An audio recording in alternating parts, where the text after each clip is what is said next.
morning that we need to fight the good fight of faith. Amen. You can't just sit back and say, God, let it happen. You need to actively get involved in prayer, seeking the Lord, getting into the Word. And like Jacob, he said, he wrestled with God and said, God, I will not let you go until you bless me. We need to wrestle with God, spiritual warfare. So I want to read to you 1 Timothy 6 verse 12. It says the following, 6 verse 12 says, fight the good fight of faith. Lay hold of eternal life, whereunto thou art called, and hast professed a good profession before many witnesses. Amen. So the Bible says, fight the good fight of faith. Amen. Take hold of eternal life. It's not going to just be smooth sailing. When you go through trials and tribulations, you need to overcome. You need to persevere. Amen. Forward ever, backwards never. So some of the things I believe that we need to fight is, number one, we need to fight faith. Don't allow doubt to come into your heart and unbelief, and you depart from the living God, like it says in Hebrews, the evil heart of unbelief. So we need to just keep on keeping on. Faith comes by hearing, hearing by the word of God. Amen. So we need to be in the word of God all the time because it generates faith. When we read the word of God, it generates faith. Amen. And then you won't end up being doubting and full of unbelief. Amen. Also going to fellowship, coming to church on a Sunday, home cell during the week, whatever it may be, prayer meeting.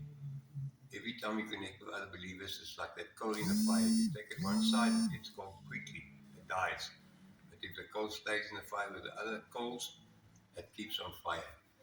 And you and I have to keep on keeping on. The Bible says, stir up, fan into flame the gift of the Holy Spirit that's in you. Don't let it die out. Amen. Fan it into flame. And how do we fan it into flame? By fellowshipping with one another. Amen. Reading the Word of God. So it's so important to go from faith to faith, the Bible says. Our faith should get stronger and stronger. The Bible speaks of Thessalonians that their faith grew exceedingly because I believe they were in the Word, they were in prayer, they were in fellowship. They stepped out in faith. Therefore their faith grew exceedingly. Amen. Then the next thing that we have to fight, apart from doubt and unbelief, don't be a doubting Thomas. Amen. Rather be a believing Peter that will walk on the water. Hallelujah. Then the next thing we have to fight is unforgiveness. Amen. Unforgiveness comes to us all. And we need to fight the good fight of faith. And rebuking that spirit of unforgiveness in our lives. Amen. And say, I will not walk in unforgiveness. Jesus said, forgive 70 times, 7 times a day. So don't also be easily offended. Get your pride under your feet, as it were. Because pride is often connected to being offended easily. And walk in forgiveness. Forgiveness is so important. The Bible says, don't allow a root of bitterness to come into your heart, and many will be defiled by it. When you get offended and you've got unforgiveness in your heart, that root of bitterness, whenever you talk about that person that offended you, you will defile their name by speaking bad about them. That's why it's important to forgive. Even before it happens, I forgive you. There's a song that says, I wear forgiveness like a crown. In other words, whenever you offend me, I will forgive you immediately. Or even before you offend me, I've already forgiven you. Amen. So it's very important. If you don't forgive, you will be tormented. Amen. You won't sleep at night. You will have no peace. That root of bitterness will mess up your life. So sometimes we need to pray, Lord, I forgive, help down my unforgiveness. Take away this unforgiveness in my heart. Amen. Forget about it. Amen. Hallelujah. So then we carry on. So there's faith, there's unforgiveness. And then another thing we have to fight is fear. Fear comes to us all. Even now with the foreigners that are being chased out of the country and all the things that are being said, we have to fight fear. Amen. God has not given us a spirit of fear, but of power, love, and a sound mind. And you and I can't afford to walk in fear. Fear is one of the greatest tormentors. to have the spirit of fear working in your life. The Bible says perfect love casts out fear. What is perfect love? Perfect love is to love God with all your heart, all your soul, all your mind, all your strength, and to love your neighbor as yourself. That is perfect love. Amen. You walk in that kind of love, loving God and loving your neighbor, there will be no room for fear to come into your life, to operate in your life. Amen. Hatred opens a door for fear to come into our lives. When you hate other people, you will be fearful of them. That's why it is perfect love casts out fear. When you walk in love, there will be no room for fear. There will be no stronghold for fear to work in our lives. Amen. So the Bible says the righteous are fearless, like a lion. Jesus was fearless. He had no fear at all. Amen. Fear is often connected to unbelief as well. It's also connected to hatred. Amen. If you love people, you won't fear them. And if you believe and have faith, there will be no room for fear. The people that went into the promised land, 10 of them were fearful of the giants. And they doubted they could go in there and possess the land. But Joshua and Caleb were fearless, and they had faith that God was going to help them, and they went in and possessed the land. Amen.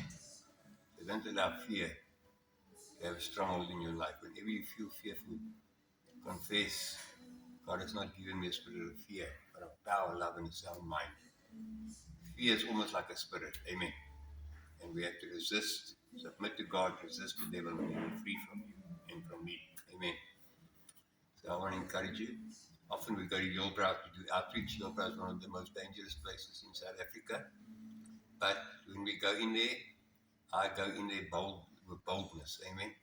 I know if God before us, who can be against us? But nevertheless, the devil often puts that thought in your mind. You might get robbed, you might get mugged, your car might get hijacked there, all kinds of things, or your car might get stolen there. And it's fear that the devil tries to use to intimidate us. Amen. But you need to say, get behind me, Satan. I rebuke you in Jesus' name. Amen. I will not fear, but I will believe the word of God and the promises of God. Hallelujah. So it's important not to allow fear to have any place in your or my life. Amen.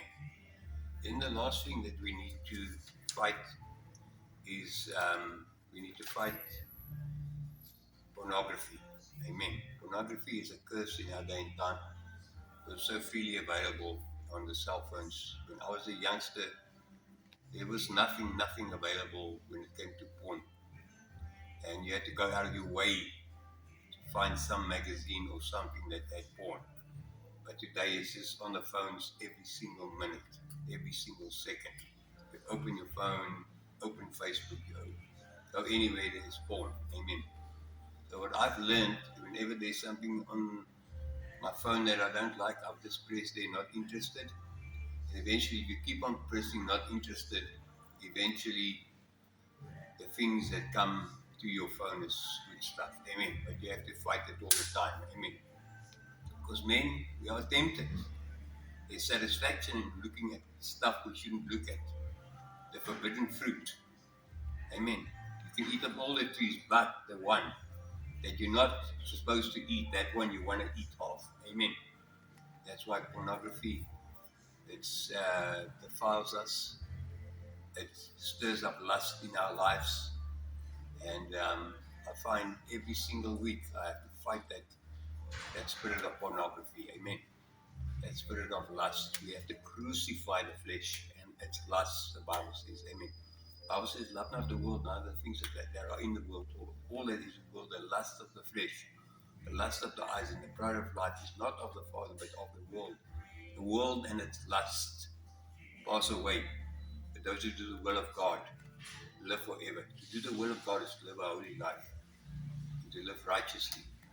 And we have to fight a good fight of faith by resisting pornography, resisting fear, resisting doubt, resisting unforgiveness. Every day we have to fight the good fight of faith. And be like Jacob that says, Lord, he wrestled with God. And he said, I'll not let you go till you give me victory, until you bless me. Amen. The kingdom of God suffer violence. The violent taketh it by force. You and I have to fight Get in the Word. Get into prayer. Get into fellowship. Seek God with all your heart. Seek first the kingdom of God and His righteousness. All these other things shall be added unto you and me. Amen. Hallelujah. I'm so excited that we can have victory in Jesus Christ. Amen.